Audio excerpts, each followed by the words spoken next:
Only been a few hours, but it felt like days. Only been days, but it felt like months. Been gone for a year, only know like once. Life moves fast when you do what you want.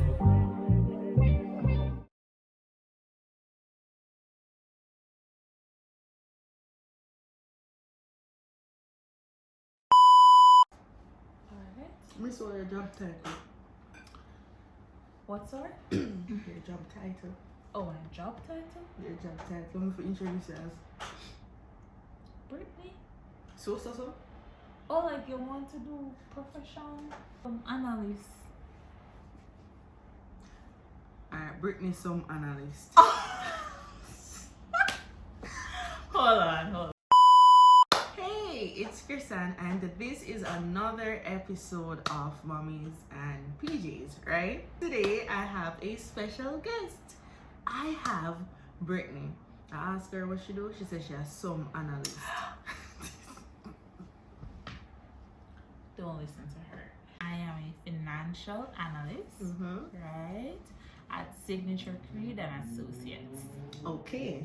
Tell me, before we move on further, just tell the people a little about what you do. No problem. So at Signature Creed and Associates, we do auditing, we do financial assessment, valuations, you name it. Once it's in finance, we can get it done. As well as we do taxation. So we have different departments. We're doing pretty well, I'd say. Alright, and it's a family-owned business. Yes. Right? I don't know. Family. I don't know why I should leave that out. I'm sorry. Alright, so we have to promote the business. But guys, it means so much to me because she's like one of the only mom friends I have live in Kingston. Yeah. You remember how we met? Yes. Alright, tell the story. I should tell it? Tell the story. So one night or one evening, we were coming home and my daughter, she is like the ultimate social butterfly. When I tell you, every single friend I have in Kingston, we moved here after she was born. It's because of her. So now I'm like a social butterfly, but really the social butterfly is her. So we were coming home and my daughter saw her son, and she just, you see a long time friend then walk way back then, we were running and give one big hug. And she ran down there and she was like, hi. And wait, is that someone we know? And he's like, no. And then she's like, because I'm not a social butterfly, but the kids were playing, and then Krisan suggested that, hey, let's do a play date. And that's where it all started. No, it took like it took like a very long time. Months, actually. You know, people say in Kingston you don't see your neighbor if you want some salt, you go dead for hungry. That's literally true. Yeah.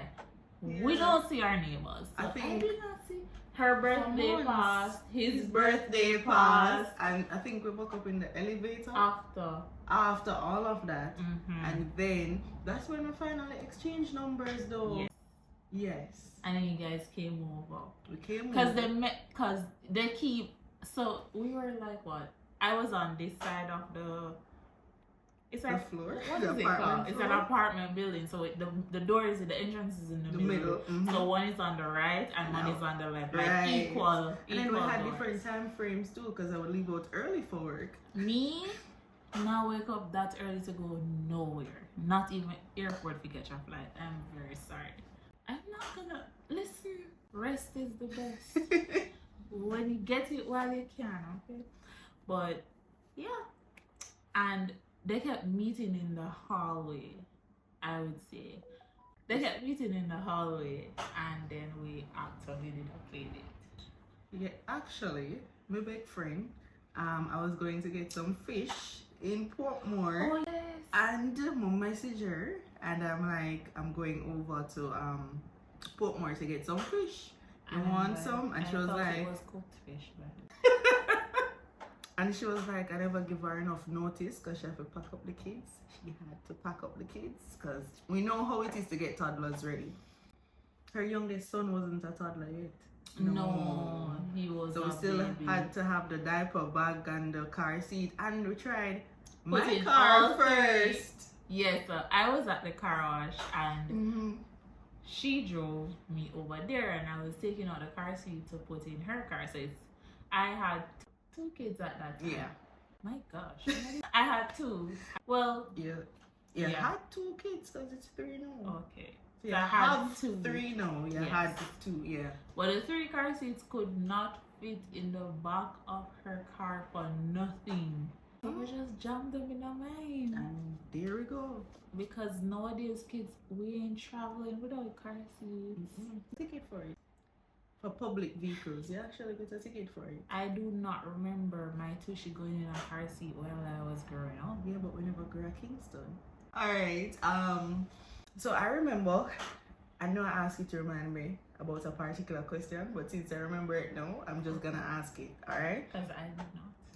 Whoa, well, so I remember when we were still living at the apartment and you only had 2 kids at the time, and I think you came over and I told something, but I mentioned that I still sleep with my son. Oh, We co-sleep, right? And you're like, girl, no, I should not co-sleep. So what was your perspective then about co-sleeping? Alright, so for my first daughter, we did co-sleep, and it was not fun, it was not nice, there was just no sleeping. How come? She sleep bad? In our Jackie Chan, we have relations there. So you see like a Chinese, we have relations, okay?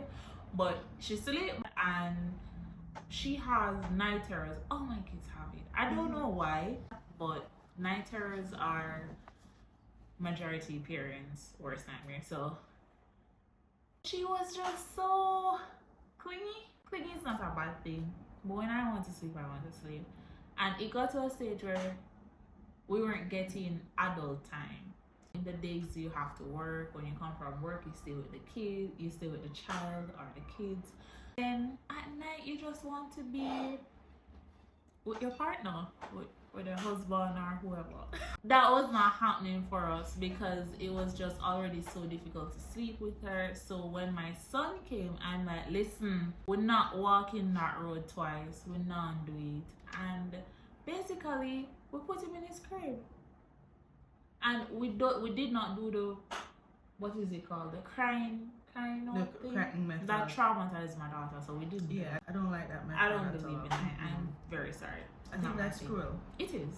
I think, isn't it like an American thing?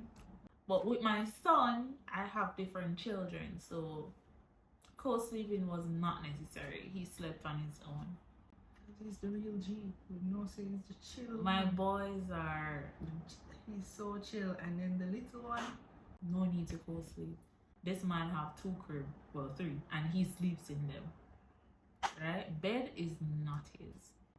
No co-sleep. It's not even necessary because from him born, like at the hospital, he just went in the cot and he slept in the cot. He came out and he knew what time it was. Exactly. Alright. I'm gonna say that, and it has not been an issue since then. The only time I took him out of the cot was to breastfeed, burp, 'cause you know you have to burp, and put him back. And we've been doing that for 6 months. Remember when you found out you're pregnant about the 3rd one? Oh Jesus. Oh Jesus. Guys, let me tell you a little backstory fast in our business. A vacation she go on. It was not vacation. Why people always think someone get pregnant on vacation? All 3 of them on vacation, anniversary, That's a special moment. That's a Fact is, the speculation. getaway. The getaway always leads to another getaway, apparently. Well, you know what? There will not be a 4th because we took the kids on this getaway and our mothers. Just to make sure. Just to be safe. So, I know your firstborn, you had her in Montego Bay. So what was that like, leaving family behind in Mobay and coming to Kingston?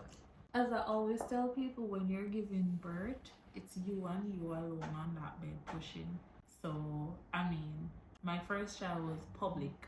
I had her in COVID time, which was a very stressful time for anybody that was pregnant. And Big up Carnal Regional, big up Nurse Allen. I remember. I was alone, but I wasn't alone. Kevin wasn't allowed in the room? No. Where? Which hospital? Government something? Free something? Girl, they're not even allowed in labor and delivery. So they're allowed on the maternity ward. You could just like roll the baby up to the door. To the door? To the door. So when I gave birth, my pressure fell like real low. So I could not walk. I was not. So again, big of yourself, Nurse Allen. Anyway. In a mobile, down a Carnal Regional. She was so kind, and I don't think people acknowledge this part for nurses. I don't want to stray over there. But of course, you know it's a nurse here. So, like, I always tell mothers, patients, yes, nurses should have manners. Yes, they are. But no matter what, if you listen to what they're saying, anything at all that they're trying to get you through, you will get through. Because I must say that I did not listen to Nurse Allen, hence I got so many stitches. But I learned. Sometimes we have to learn the lessons the hard and the painful way. Yeah, man. I learned. Back to that, she took him, and I like, where are you going? And she said, he got the, I don't know what they're allowed to do, so I'm not gonna bust out Nurse Allen's secret because she was my nurse. So she informed him, she kept him up to date for me, related, you know, whatever information I wanted to him.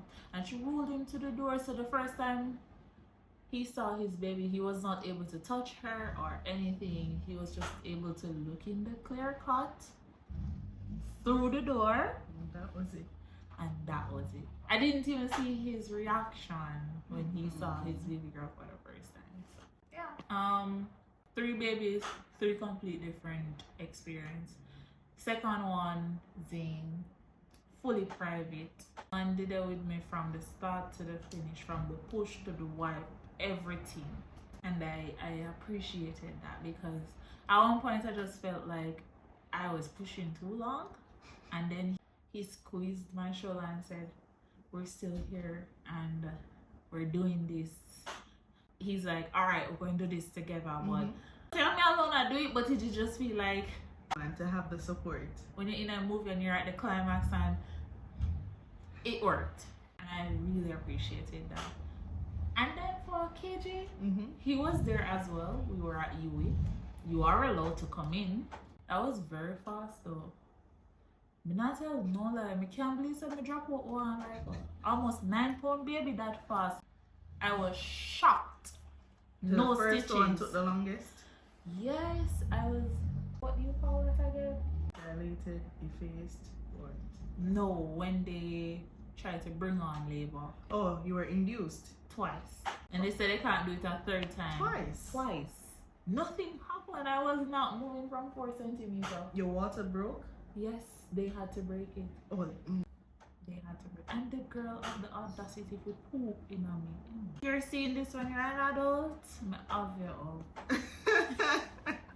Boy, the last baby was, he just came out. Like, I'm ready. He's like, Yeah. yeah man, I did my time, I'm ready. He was big. Are you allowed to say babies are big? He was huge. Everybody there was just like, wow. I heard the wows. No stitches, no bruise. You got stitches for the second prick? Yeah. Alright, so the 3rd one was just totally different. So out of the 3, the 3rd one was the best in terms of pregnancy and delivery? Yes, and he's the biggest too. Okay, so 3 pregnancies. We have similarities. I'd say for the first 2, they took a long while to come. They weren't ready. Nah, they were chilling. Any morning sickness, any... I had a horrible first pregnancy. I love my angel, but I had from giving birth, COVID. Oh my God. Everything you can think about happened. We got so many bad news. But you know, you keep praying, and when you have prayer warriors in your corner, it's like, Makes a huge difference. one that you can't even, because sometimes you're like, how is this going to be possible? And then you just pray, believe, and work towards it, and it happened. But yeah, morning sickness is not my favorite thing, because I don't like to take the grab out. That's just worse than the morning sickness itself. They make you sleepy. Nobody needs that much sleep. I'm not well rested, but if you take that thing, it makes you feel worse than. And you can't help it because it just kind of creep up on you and knock you out for it. hours. So I took that once, and everybody was calling me because I went to the doctor in the morning. I was supposed to like say, oh yeah, I'm fine, and I took that. Kev had to come home because no one was getting me on the phone. I don't like it. What happens with your teeth during pregnancy? So, listen, pregnancy is weird for me.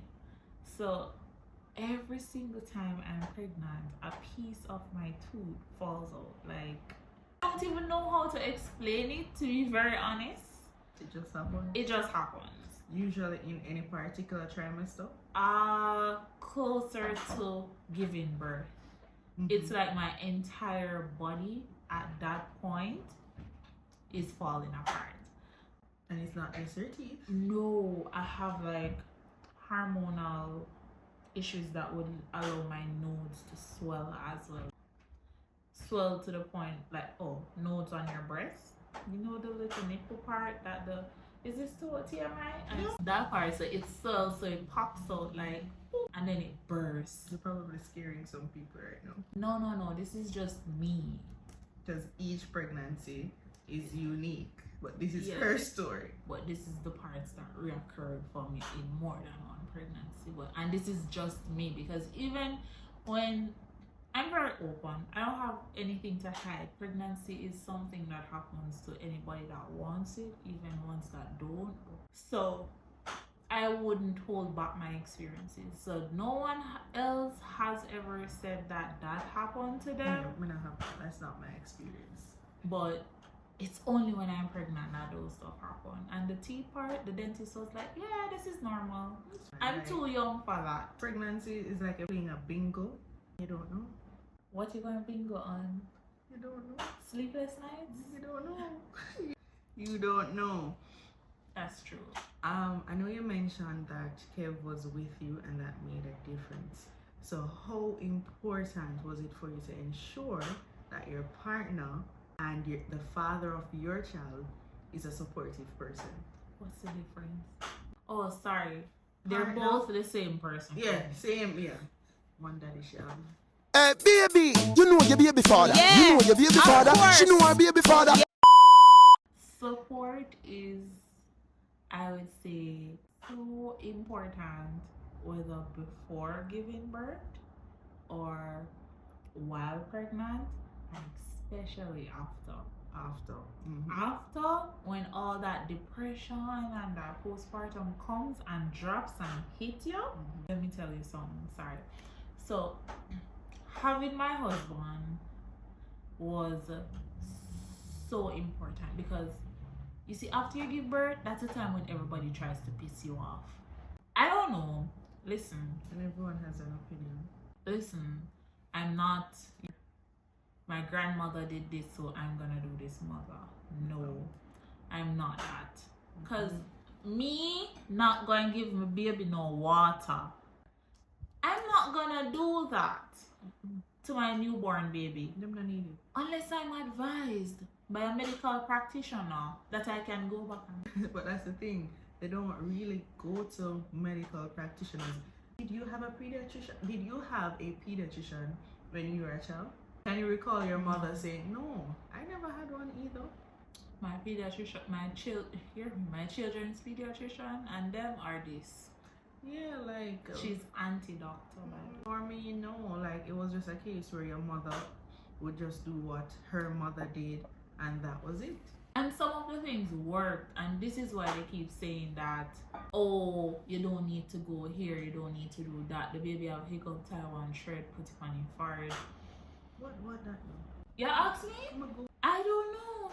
Cause Me not have all of them thread the food. But I'm not doing that. But back to the partner thing.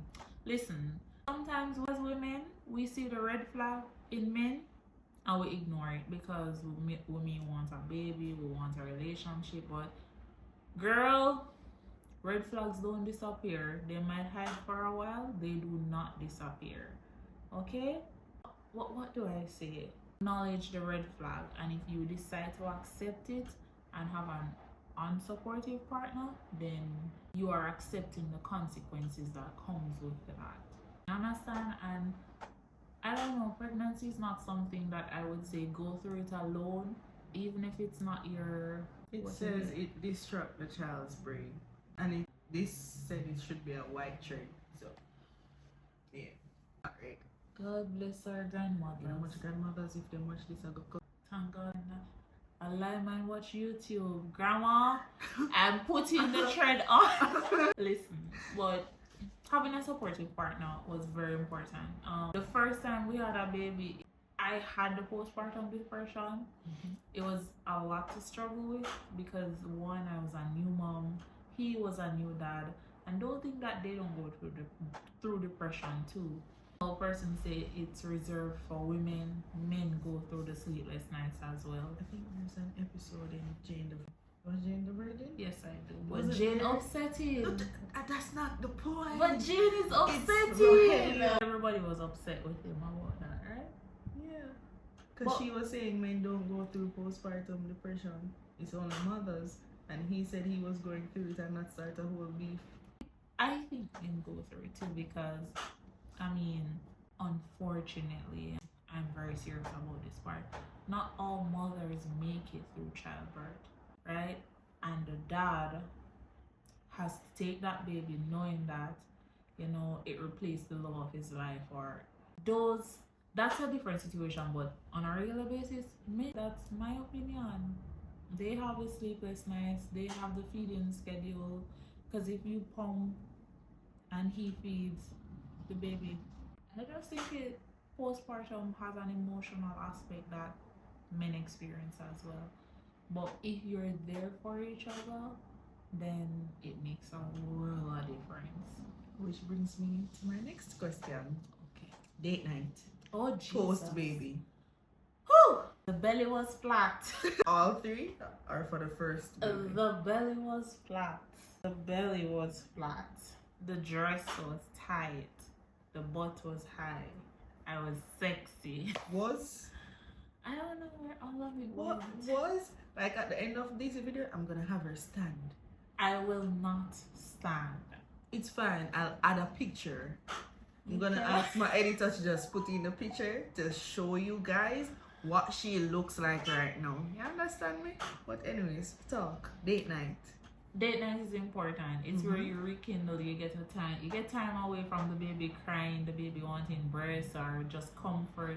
You get a time to be you, and not just date nights. Self-care. Mommy needs to take a break. Daddy needs to take a break. And if you realize your partner is not doing that for themselves, that is where you step in.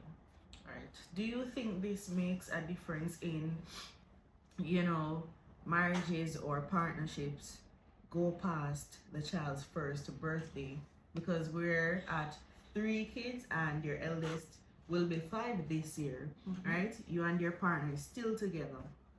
What's the reason? Communication. Or, all right, communication.